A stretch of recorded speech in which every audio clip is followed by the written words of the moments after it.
All the latest transfer news, including big updates from last night and double down on by Fabrizio Romano. Going to bring you exactly what Romano said on 2 Manchester United midfield targets.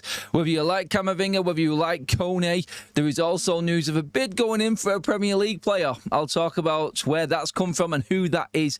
Also, some news from Italy still circulating around. Mazraoui to AC Milan floating around. We'll get into that as well. Could there be any more outgoings at Manchester United after Marcus Rashford, or is that it? Obviously, we know about the goalkeeping side of things, but any outfield players? Or have we got a good enough squad right now?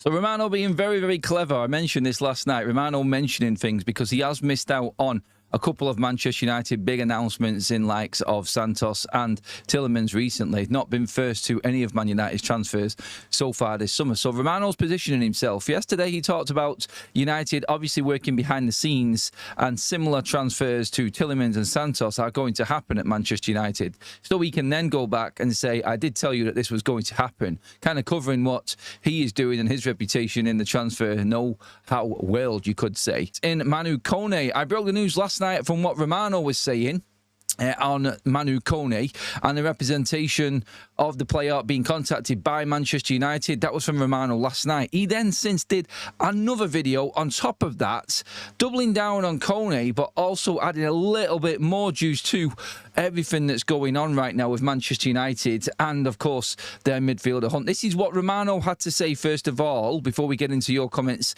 on all the other details. This is Romano on Manchester United right now. This was early hours of the morning. I don't know whether it's AI or I don't know whether it's Rio Fairyland being a prat, but there is a little clip going around where Rio has spoken about Romano saying that Man United have agreed a 45 million deal for Kone.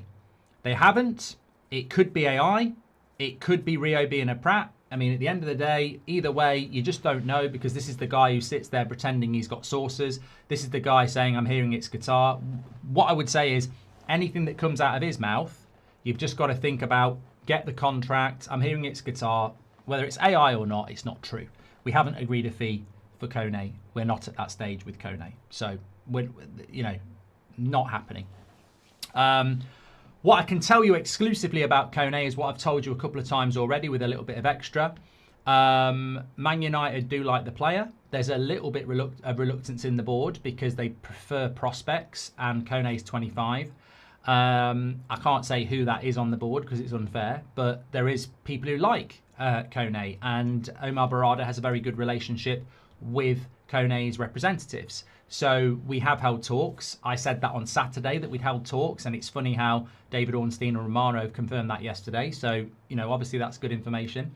We said 2 weeks ago, keep an eye on Kone, and now, lo and behold, 2 weeks later, it's coming out. We're not at a point yet where it's going to happen. Kone's still going to be staying in the United States because France have a third place game on Saturday. Talks are still progressing, but even from Kone's side, there is a belief that United are talking to somebody else. So we're not at decision time yet. We are definitely in talks, and that's come out, and that is true. Kone's definitely one to watch, as we said 2 weeks ago, and that is true. I think where we are in the window, it's a good signing. I mean, it's not Tchouaméni, it's not Tonali, and it's not Elliot Anderson, and we're not going to get anybody like that. I don't believe we can get a marquee signing anymore. But in the balance of the midfield we've got, I think Kone offers something very, very different. He's got good ball carrying, he's very good at passing, and he's got a ridiculous engine. So I think he would offer something very different to Santos and Tielemans and Manu. And he's at a reasonable price, and United will like all of those things, and he's at a reasonable wage. So he's definitely a player United like. So then, 2 videos last night from Romano is significant, especially in the middle of a semi-final of a World Cup anyway. So, yeah, Romano dropping 2 hints there on Manchester United targets. Kone is obviously the biggest one, but let's just touch on that Camavinga link first of all. And Romano saying there quite clearly that Camavinga doesn't want to leave Real Madrid. If that is the stance on Camavinga, this is a change of tactic again from Manchester United if they do go in for the player, because obviously they want players to fully commit to Manchester United. And if someone isn't open to a move from the club in the first place, I know Manchester United might change players' minds. United are a big club. There's been plenty of moves from Real Madrid before. Obviously, we were hoping it might have been Aurelien Tchouaméni, But it is looking like that is over now after him signing that contract. But Camavinga again, he's another player, quality player. Obviously, don't get me wrong. He's younger than both Koné and Tchouaméni, and I think has missed out. There has been them injury concerns. Just on these two players as well, quickly, so we're there, because I'm not looking currently right at the chat right now, but I can already feel the injury concern comments coming in on this. I had a barrage of them last night on that video again from Koné, just to break it down and tell you exactly where their situation is over the last 4 seasons. We've calculated this. So in terms of Koné, the last 4 seasons he has played top flight football, 2 in the Bundesliga, 2 in Serie A. He's averaged 35 games a season. That's obviously when you calculate the fact that Borussia Mönchengladbach, the team that he played for 2 years in, obviously Germany, weren't in a lot of competitions, i.e. they were in Europe, so there's less chance of him playing more games. But averaging 35 games a season over the last 4 years, bear that into comparison with a couple of Man United players. Leacher, for instance, is 27 games since moving to Manchester United per season. Mason Mount's 22 games per season after moving to Manchester United. And Koné there, looking at that, 35 games a season on average over the last 4 years now. So, again, in a rotation when you're not relied upon as much, I'm quite happy with that and us being able to manage the minutes properly and integrate him in. Just on the injury side of things, of course, on this one here. Moves across to Camavinga, and he's got a worse reputation than Koné has. Everybody, as soon as you mention Eduardo Camavinga as a potential target, everyone just goes, no, too injury prone. United are stupid. We can't do that. Camavinga has averaged 45 games a season over the last 4 years. There have been some bad injuries in there. There have. And he hasn't had it all his own way, of course. This happens with players. I think people automatically jump to he's too injury prone because they've seen a couple of injuries before. Like last season, he's played over 45 games for Real Madrid, Camavinga. There are obviously poorer seasons where he has had injuries. Players do get injuries. We mentioned the likes of Marcus Rashford last season, missing out on several games because of a hamstring injury. Look, they're going to happen. They're going to happen. Man United should be looking at chronic issues. They should be looking at what was happening with Mason Mount and that hip issue that he had. Were there any concerns? Did anyone look properly into Matthias de Ligt's back problem? Obviously, Leach's problems have started while he's at Manchester United with his knee. And obviously, just to bring in Edison on this, on the injury side of things, if they've picked up on a knee issue that could cause a problem, joints, ligaments, different to muscles. Muscles obviously happen. The amount of training players do, the wear and tear, obviously they can still affect players and be really bad. But with the right amount of games, with the right amount of squad and depth, and these players not playing as many games, I think we can manage that. I'm not worried about the injuries of either of these two players as it is. Kobbie Mainoo's injury record isn't the best either at Manchester United. I think people forget about that also.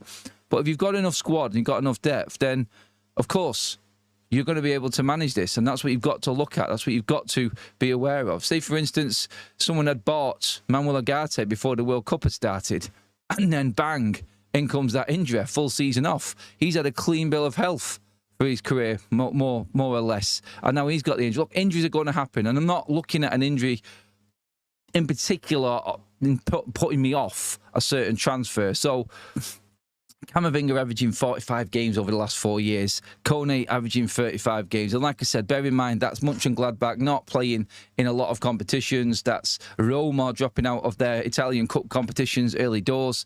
Yes, he's played quite a few Europa League games for Roma also, but obviously compared to Camavinga, Real Madrid constantly in Europe, constantly in cup competitions as well. So he's going to have more games than him. It doesn't mean he's got a better injury record than him. But that, for me, when you look at that, when you put both of them players together, that's 70 games averaged between both players over the last 4 years, consistently, season in, season out. So injury-wise, I'm not as concerned as some people will be with these players. Anything can happen in any season with any player. So I'm not looking in particular too much in depth on that at this moment. Obviously, injuries are going to play a part, and United will look into this. United would be well aware of Camavinga's injury record and what's happening with him. I'm pretty certain of that. So it'd be interesting if United do move for Camavinga. And personally, I'm just going to say this now, for my own opinion, I don't think Man United get Camavinga. I don't. it doesn't really sit right with me. And I don't think Manchester United are going to go above and beyond for someone who's not keen on moving from Real Madrid in the first place. Let me mention something else, guys, also on Marcus Rashford. Many questions today. There is a bid for Rashford from Fenerbahce. There is a negotiation ongoing for Rashford to go to Fenerbahce. Money for Man United, money for Rashford, top signing for Fenerbahce, another English player after Mason Greenwood. Many reports, guys, but my understanding is that there is nothing between Marcus Rashford and Fenerbahce. No negotiations, no conversations, also because Marcus Rashford, with all due respect to Fenerbahce, is not considering a move to Turkey at this stage of his career. So Rashford is not considering that.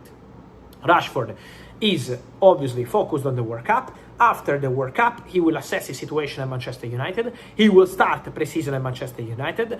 Michael Carrick, from my understanding, is looking forward to working with Marcus Rashford. So he wants to see Rashford. He wants to be with Rashford in pre-season to see the attitude, to see the feelings, and then decide whether he's going to stay or leave in the club in August. So these are the two ways. Let's see what's going to happen there, but with Fenerbahce, at the moment, my understanding is that nothing is happening. Nothing is close, nothing is concrete. So that's the situation as of today, and remember, he will do pre-season with United, and then from that moment on, we will understand what's going to happen there. Then, guys, let me clarify two more things. The first one, many of you asking me about Crescencio Somerville for Man United. Somerville United depends on what happens with Rashford. Obviously, while Rashford is there, for Man United to add one more player in that position could be too much. Then I cannot exclude anything. But at the moment, Man United held conversations with the agents of Somerville long time ago. It was in June. But Man United never made any official approach to West Ham, never sent any official bid, so there is not a negotiation ongoing. There are no contacts ongoing. Somerville is one of the names in consideration, but only if Rashford leaves. But at the moment, Somerville is not concrete. Is not close, is not advanced. There is zero really concrete on this one. It's just one of the potential options if Rashford leaves, but nothing is close now. So just to clarify this. And then many of you asking me, it's true that Pep Guardiola will be the new head coach of the Italian national team. At the moment, the Italian Federation president commenting about Pep Guardiola as a possibility, say it would be very beautiful to have Pep here. I mean, that's quite obvious, but at the moment there is nothing really advanced or concrete. In case it happens, it would be fantastic for Italy. I will come here and tell you, but at the moment, nothing really concrete into this story. So we will see what Pep will decide to do for his future. On this and much more, guys, we will stay together here on the channel as always. Remember to like this video, to turn on the notification bell, to subscribe to the channel for all the very latest. I will see you later today.